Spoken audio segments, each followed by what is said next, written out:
Oh, I still haven't found out what this beeping noise is because I don't have it. I don't even have a phone up here. But anyway, I'm gonna tell you about this rehab that I was doing. A voice told me to write a diary, and I was actually writing. No, let me go back. I remember. Okay, the voice told me I had to write, and I told the voice, I said I can't write because you know how when you get these knots on your right there from holding your pencil too tight when you're in school, and this thing gets irritated. So I tells the voice, I said, if I had a computer, I would write. That was my excuse. So, and I knew I wasn't going to buy a computer, so that's the way for me to get out of it. And I know what that is. That's the printer. I'm touching the button on the printer. But anyway, so I had an excuse for not getting this printer, computer. So I was at the shop one day and had finished up a job for this man. You know, all my customers were white, so he was praising me so about how much how much better it looked, and blah blah blah. And then he turned around and because this man owed me almost $500, so he gonna turn around and say, "I'm gonna give you a computer and lessons instead of paying you the balance." I say, what? You gonna do what? And he said, yeah, that's the way I'm gonna pay you off. In my mind, I said, now you can't decide how you gonna pay me. But before I could get ugly and let the real Mary out the box, I remembered that I told the voice, if I had a computer, I would write. So, there I got a computer. So he taught me how to use a computer, and I don't know. It didn't work too well for the business because you had to buy QuickBooks and all that kind of stuff. So my son got me another computer and set the QuickBooks up on it. And I took the computer that this man gave me, I took it home. And I would just type away my story, put a password on it and everything. Well, one night, oh man, this part of the book that it was my diary at the time.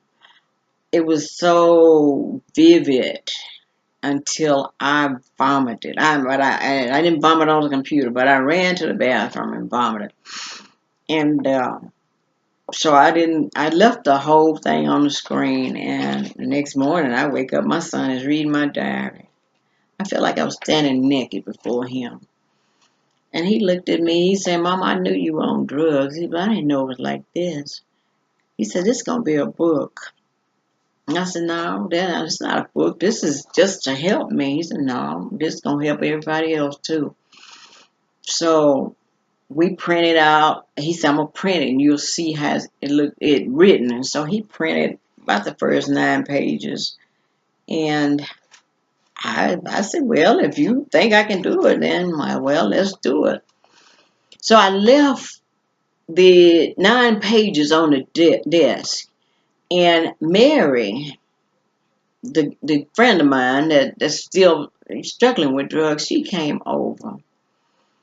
And it was a Sunday morning, and she said her husband had left her, and she wanted me to go to the bootleg house because you couldn't buy liquor on Sunday. And she picked up the paper in my diary and started reading it. And she said, kind of like, okay, you think you're clean from drugs. I'm going to show you something. That's just the spirit. That's the way I was reading it. And I didn't have any control over nothing. Whatever she said, I went and did. She said, let's go. I gets in her car. We drive way deep in South Dallas to the bootleg. But I did say to her, I said, when she got out of the car, I said, don't you buy no drugs. You just get the gin and come on back. So she goes in, and what she had in that bag, I don't know. But we decided to get some chicken, and we went to her house and we ate the chicken. But she did pull out a big plastic. Not a big plastic bag, but the crack came in little plastic bags, and she pulled one out. asked me if I mind if she smoked. I said, I wish she wouldn't. She smoked it anyway. And she said, here, take some. It's not going to hurt you. She handed me the pipe. I looked at it. I looked at it and I looked at it. And do you know I actually put the pipe in my mouth? She lit the fire and I sucked it in. And then when I sucked it in, it was like, oh my God, look what you're doing. You're throwing all your sobriety away. And if I had just blew it out of my mouth, I wouldn't have got high. But I sucked it in through my nostrils. And I'm looking at the clock and I said, I knew the crack wasn't going to hold me no more than 2 minutes. So I'm looking at the clock and I'm studying my body. And is this what I've been running from all this time? And it's a feeling, but the feeling and the euphoria, whatever I was supposed to feel, it didn't happen. I'm looking at the clock and wondering how long would this stuff hold me hostage. And after 2 minutes, I was released and I got up. And she begged me not to go. Please don't leave me by myself. I said, no, I'm going home. I walked home. She lived about 10 minutes from me. So I walked home and it was getting dark and I knew I didn't like being out at night. So I didn't have the strength enough to go in my house. It was like, I felt like I had polluted myself and I wasn't supposed to go in that the sanctuary of my house. So I sat on the porch. My youngest son, Tony, pulls up and he says, why are you sitting on the porch? And I told him what I had did. And he didn't fuss. He said, are you going back to drugs now after you did all of this and we're going to write a book? I said, no. And I tried to explain to him what happened. It was me turning around, going back to face this thing. And he said, well, you know she's coming back. He said, you know this bitch is coming back. He said, you don't let this woman in your house. I said, okay. So Mary would call and ask me for money, blah, blah, blah. No, I don't have no money. So I think it was a Saturday evening, my boys were getting ready to go out and they decided they were going to shoot pool and they're going to do this. And, like a mother, I said, well, don't be drinking and driving and blah, blah, blah. So I'm watching them pull off and I could see the headlights pulling off. But just lickety split, the headlights pulled back in the driveway. And I said, oh, they must have forgot something. And before they could knock on the door, I opened the door and I said, what did y'all forget? But it was Mary standing in the door she had this white boy with her. Because she had a group home. Yeah, he was in her group home. And I said, what do you want? She said, we need a place to smoke. We need a place to smoke. I said, no, you can't smoke in my house. You can't. Before I could even position myself to block her, she was coming through and he was behind her and both of them just pushed me aside. Here I am. I resisted. I mean, I didn't resist. And she went directly to my garage. And I followed them. And I stood there and watched them. I watched her change and I watched him change.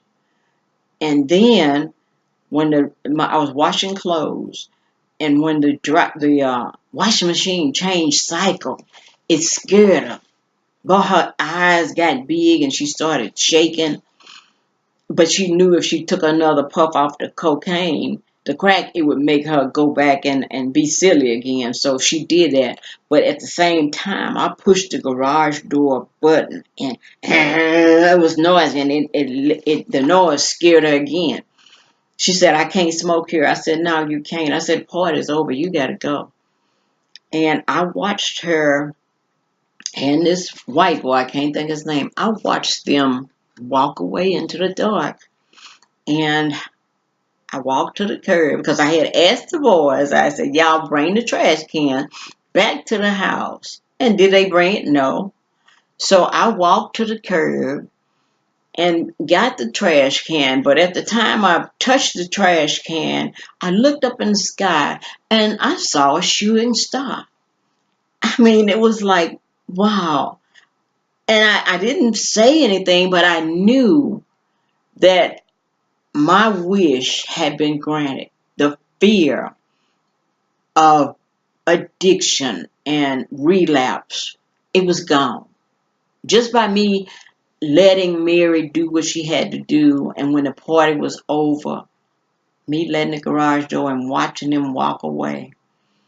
I pulled my little trash can on back in the back and went in the garage and let the door down. And I don't have any residual of drugs on me or anything. I mean, even with all the pain medication and opiates I'm taking, I had told the doctors that I used to have a crack problem, and he wondered how was the pain pills going to do me. I said, I'm not afraid because I don't want to be in pain. So even with all that, the fear is gone. So if anybody's struggling with some kind of addiction, I don't know. You have to figure your way out because it's a jungle when you're in the throes of addiction. It is. I can't even. Oh, but my hat's off to anybody who's gone through addiction. My oldest brother, he went through it, and he's been clean probably the same amount of time I have, but he used way longer than I did, man. Oh God, he it took him down. Oh, it took me down too because I got so skinny. And but all I can say is I am so thankful. But go out and buy this book, Going Home Another Way. But because even when I was trying to get off of cocaine, I couldn't straighten my hair. I couldn't, with the curling on, the sign of the spritz. It sounds just like the crack pipe when you put the lighter on it. I could not even fry bacon, the sizzling sound. I had to get rid of all of this kind of stuff. And when my oldest son found out that that's what was one of my triggers, he said, Mom, I'm cutting off all your hair. He had me to sit down in the middle of the night because I had left going looking for drugs. And he cut my hair just like when they go in a crew cut. And he said, we're going to eliminate everything that bothers you. We won't fry bacon. We won't do nothing. But, the triggers are what you have to. Sometimes you can't get rid of them because if your trigger is Friday when you get paid, you got to deal with your payday. You can't say I ain't gonna work. No, you're just gonna have to go home another way. A lot of times when you go home another way, you have to change your path or you have to move physically. And that's what I did. I moved. I left my house and moved far, far away. Got rid of my old phone numbers and the stuff. You got to get rid of it. But it can be done. I'm a testimony. It can be done. But I'm going to close on that note. And the rain has stopped. So it was raining cats and dogs here. So anyway, guys, have a good evening and I'll be back another time. Bye.